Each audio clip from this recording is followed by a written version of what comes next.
Masaya pong pagbati sa lahat ng aking magigiting na tagapanood. Welcome back to my channel. It's Glenn Azarbu. Alright, for this video naman po ay ipapakita ko sa inyo ang isa sa mga hindi makukuha ng mga banyaga sa ating mga Pilipino. Dahil talaga naman po, ito ay it's a Filipino thing. Okay? So, nakita naman po sa aking introduction, yun po ay isang sasakyan na kung tawagin po ay habal-habal. O di kaya naman po, motorcycle with wings. O diba? Apakagara niya. And I guess, dito na lang po yun po makikita sa Caraga region o di kaya sa buong sulok ng Mindanao. So ngayon po, ay ipapakita ko sa inyo ang experience ko sa pagsakay ng habal-habal. Alright? So, I hope you will enjoy it. I hope you will enjoy and have fun. So, good luck! Hey everyone! Welcome back to my vlog. So, for this video, we are going to, what we call this, Kilometer 9 here at Barangay Puyat. Going to Barangay Pakwan. But this time, hanggang lang po kami, Kilometer 9. So, ang gagawin po namin doon ay kukuha ng mga tawag dito, native food, tama ba? Yung mga kamote, kalebre, at mga gulay. So, ngayon, inaatay po namin ang aming sasakyan, which is the habal-habal. So, ito po ay napaka-adventurous kasi yung daan po namin dito sa patungong Kilometer 9 ay napakahirap. Singhirap po ng ano natin ngayon, tawag dito. Sitwasyon natin ngayon, So, I am with, ano pangalan mo? Hey! So, that was Trisha. And this is Gia. Okay, so, inantay ko po namin ang aming sasakyan. So, just hold on. Ano yan? I love the way you look when you got a thing. Dito makasakay.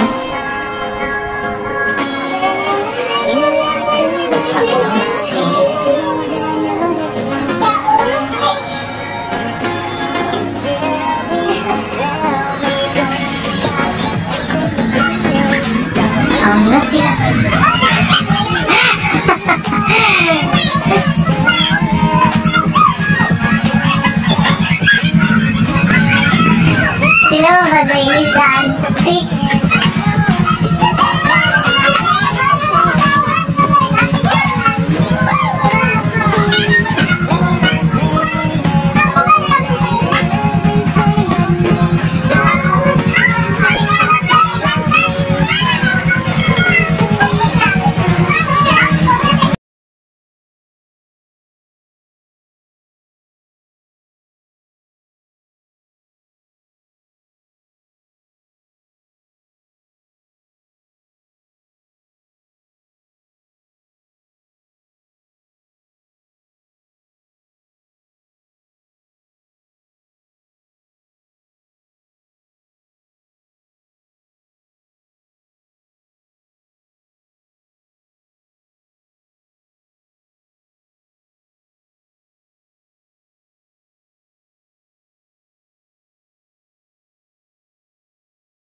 Okay, so that was my experience sa pagsakay ng habal-habal. At masasabi ko po talaga na it's a Filipino thing dahil makikita niyo po doon nandoon ng lakas, tiyaga at pagpupursigi sa buhay. Lalong-lalo na po yung nagmamaneho nito. Imagine that, magmamaneho ka ng ganong sasakyan sa mga sirang daan patungong bukid na ganun kalayo at hirap. Talaga namang nag-uumapaw ang kanyang puso o dugot pawis ng kanyang pagka-Pilipino. Tama po ba? Ayan. At so, nais ko po siyang ipakilala sa inyo. Siya po yung nagmamaneho ng sasakyan, si Kuya Ganggang. Okay? So, siya po ay isang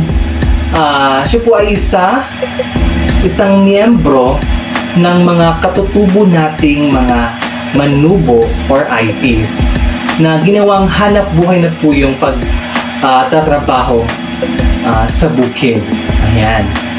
So, I guess hanggang dito lang po muna ako. So, muli, maraming salamat po sa inyong panunood at pagsuporta sa aking channel. So, muli, ako po si Glenn Azarbu. Paalam!